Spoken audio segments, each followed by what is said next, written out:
those who like the dub, now me personally, I like my dub. Boo, boo. Yes, I love my dub. I like the voice actors of Luffy and Sanjay and everyone. I actually love the voice actors. Yeah. You know, like for those who are watching the Kaido fight, it was beautiful. But it wasn't it like pulling teeth though? Wasn't it just like Yo, greetings Sovereign Tears. You're now tuned in to another episode of Sovereign Showdown.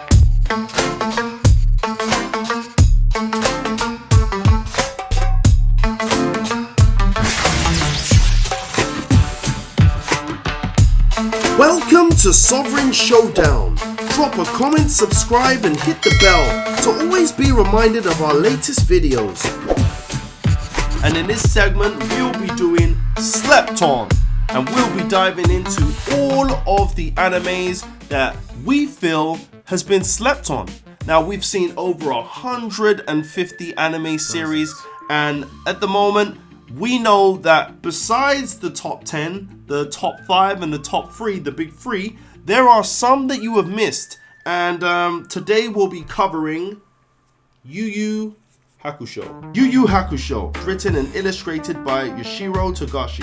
It tells the story of Yusuke Urameshi, a teenage delinquent who is struck and killed by a car while saving a child's life. After several tests presented to him by Konama, the son of the ruler of the afterlife, Yusuke is revived and appointed the title of Underworld Detective. With this title, he must investigate various cases involving demons and apparitions in the human world. Yu Yu Hakusho, where do I even start? Yu Yu Hakusho, the fight scenes, choreography, the concepts of being killed and having to face demons from the afterlife, I think is amazing. The character, Yusuke Urameshi, I think he's starting out as a delinquent. He doesn't really like living. And that's after dying, he realized that people actually cared about him throughout his life, but he used to push them away. Yeah. He was a bully. He was very good at fighting, and then that catered towards his him learning about the spirit world and different techniques such as the spirit gun, which is like his most powerful technique at all. Like, but even before he gets the spirit gun, like, I want to talk about character development. Okay. Yeah. When you start off watching Yusuke Urameshi, what do you think about him? He's annoying. He's annoying. Do you know what I tend to find is most of the characters that are in these animes, they tend to be quite disrespectful. Yeah, he was very disrespectful. Very disrespectful, a bit violent, a bit, arrogant, a bit like, they're not listening. Yeah. And all the makings of someone who you just wouldn't peg to be the hero in the end. Exactly. Yeah. What did you love about the beginning? I think the beginning was, I like how it was a grounded story in the first episode, and then it just snapped like that after he died. And he died for a good cause. He wanted to save a girl who was going to get hit by a car, and you got to see the after effects of it as well. Yeah. Like the family went to his mum, and his mum couldn't believe that he died, but he thought his mum didn't care about him. Yeah. But she cared about him so much she just never said it. Yeah. So I just thought it was a very good grounding story. Yeah. But the thing is, the different layers of it, where it started accentuating itself into the spirit world. You get to meet the Grim Reaper, who you wouldn't take to be a Grim Reaper,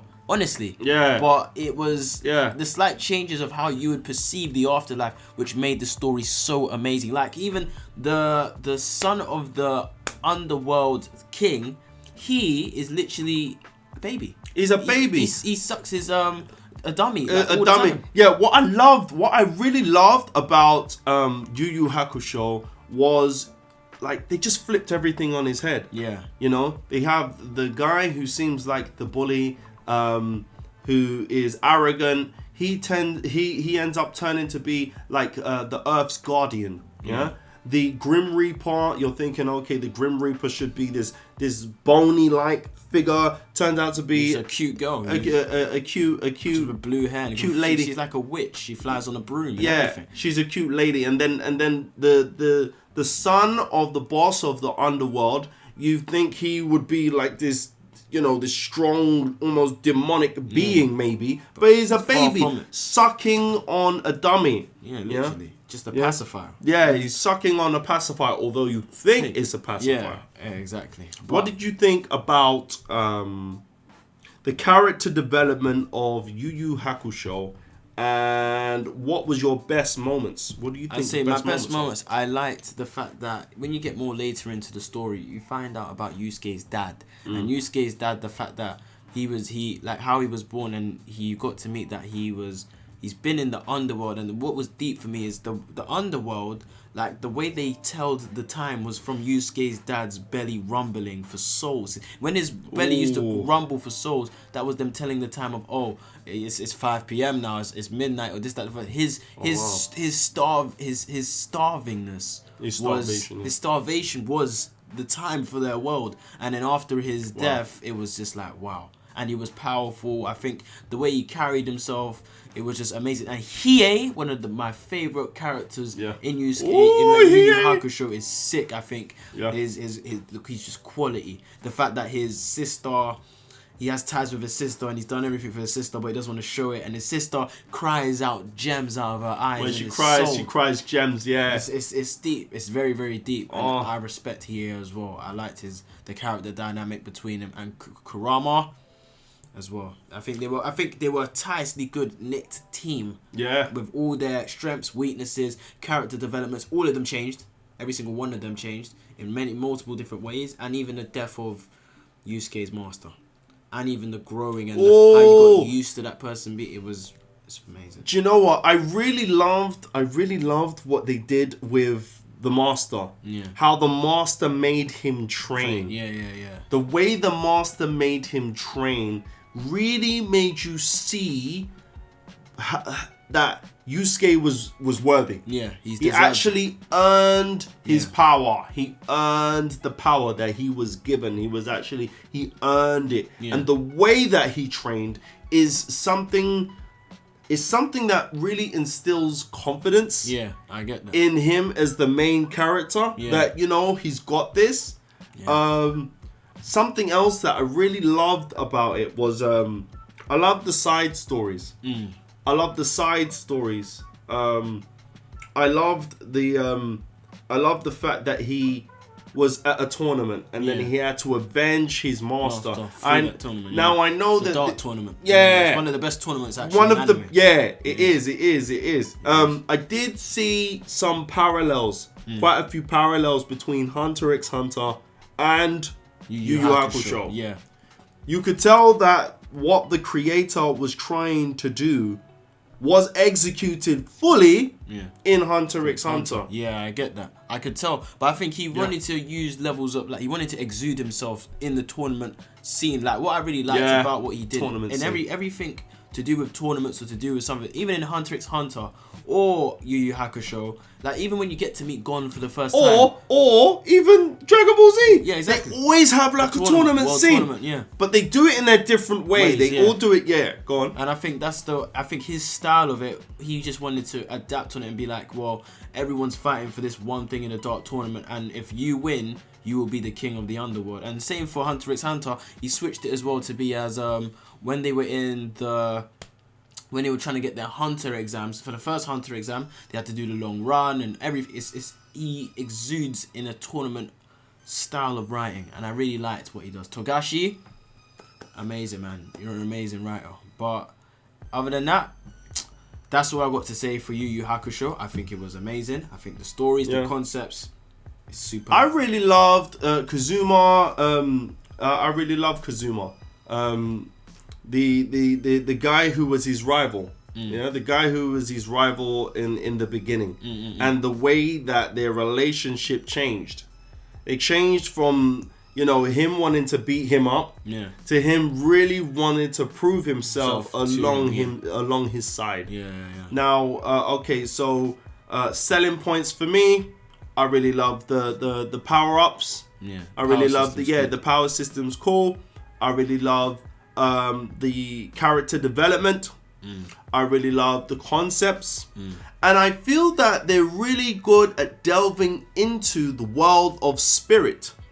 They actually cover a lot of concepts which are actually quite true to life. You have this guy who's essentially a shaman exercising people.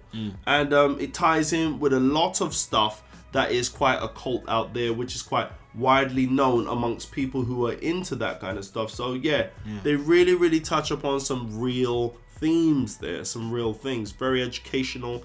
And what would you give it out of 10? I'll give it a solid like 9. I could give it a 9 or 8. Give it a 9?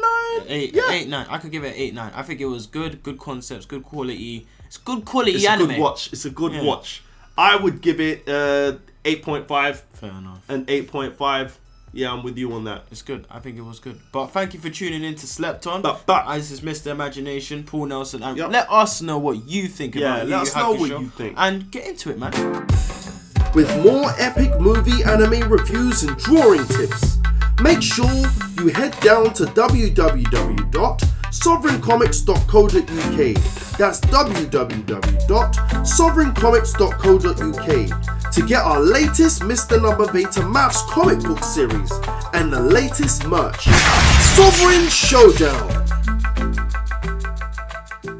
Hi guys, welcome back to Sovereign Showdown. Here we're going to hit you with some exciting news to do with One Piece, one of the greatest animes of all time. All time! And right now, basically what's been going on is that they are saying that the timeline of how it's actually going to get distributed to the world is going to change. It's going to change. It's not actually going to be the same anymore. Like, they're now going to be producing it between evening showings instead of early showings, and it's a bit mad because personally, in my opinion, I'm used to it being on a Saturday or a Sunday. One Piece comes out. Like, I've watched it all. I've read all the manga. I'm caught up to the max, and I'm just I'm in love with the story. Yes, but completely. I'm even scared for it to end. I don't even want it to end. Besotted by the story. Exactly. Yes, absolutely. But the thing is, I think the new changing of it, showcasing it to a different audience, more catered audiences, will actually help elevate the standard of animation that's given to us. Yeah, and they're thinking of more time. Exactly, and they're thinking of making it into a seasonal anime instead of a consistent anime. Because One Piece has been running from 1990 to now, no break, 18 years. Straight. It hasn't stopped. And that's what I respect about it. You knew every weekend One Piece will be there for you. Yeah, it will always be there. If Bleach is gone, Naruto's not looking too good, we always knew One Piece will be there for you. Even after those two have disappeared and they're trying to rehabilitate themselves back into the anime industry, One Piece is still there, still doing the same thing for multiple years. No, it did from before. But right now, because the anime is now caught up to the manga nearly, and the manga's looking very juicy right now, but the content is just very, very more darker than what they normally display. Yeah. So another good piece of exciting news is for those who like the dub. Now, me personally, I like my dub. Boo, boo. Yes, I love my dub. I like the voice actors of Luffy and Sanjay and everyone. I actually love the voice actors. The good news is it's now caught up.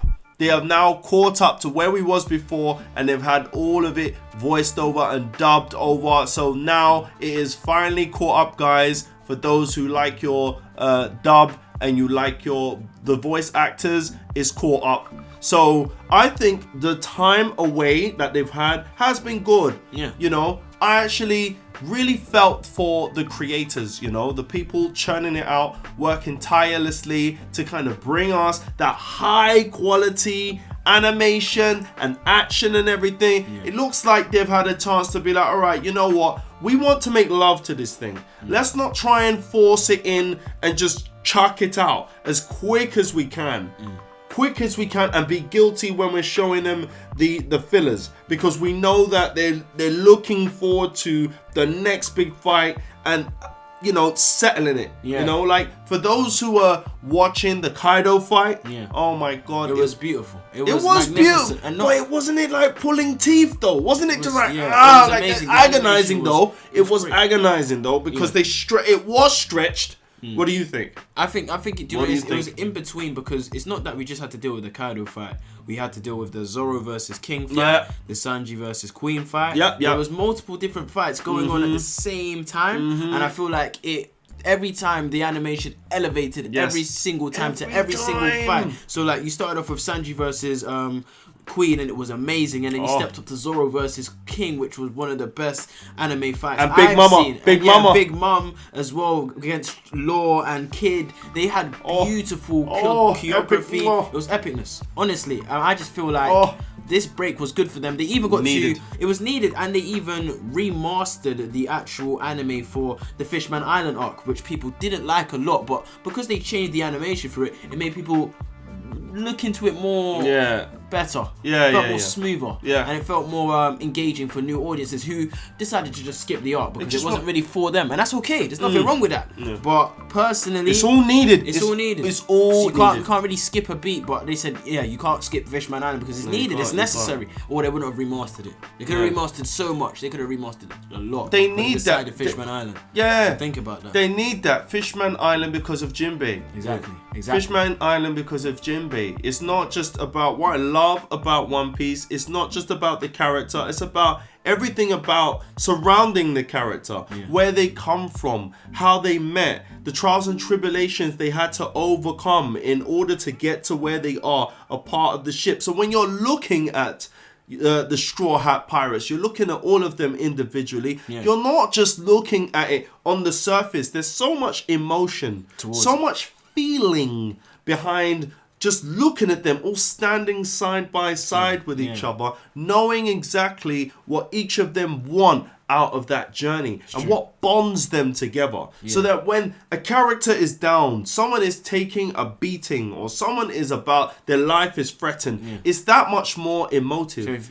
That much more gripping. So, you know, even just to take from where we was before the start to where we are now, like, it's exciting, guys. It's a never-ending journey. I don't even want it to end, but I know it's gonna come to an end. It's gonna. That's the sad thing about it. Where did we leave? Where do we? Just to recap for our viewers, where did we leave off from? Where was we before this big old break? Where did we come from, and where are we going? So now, I think recently we've seen the fights between Aokiji and Garp.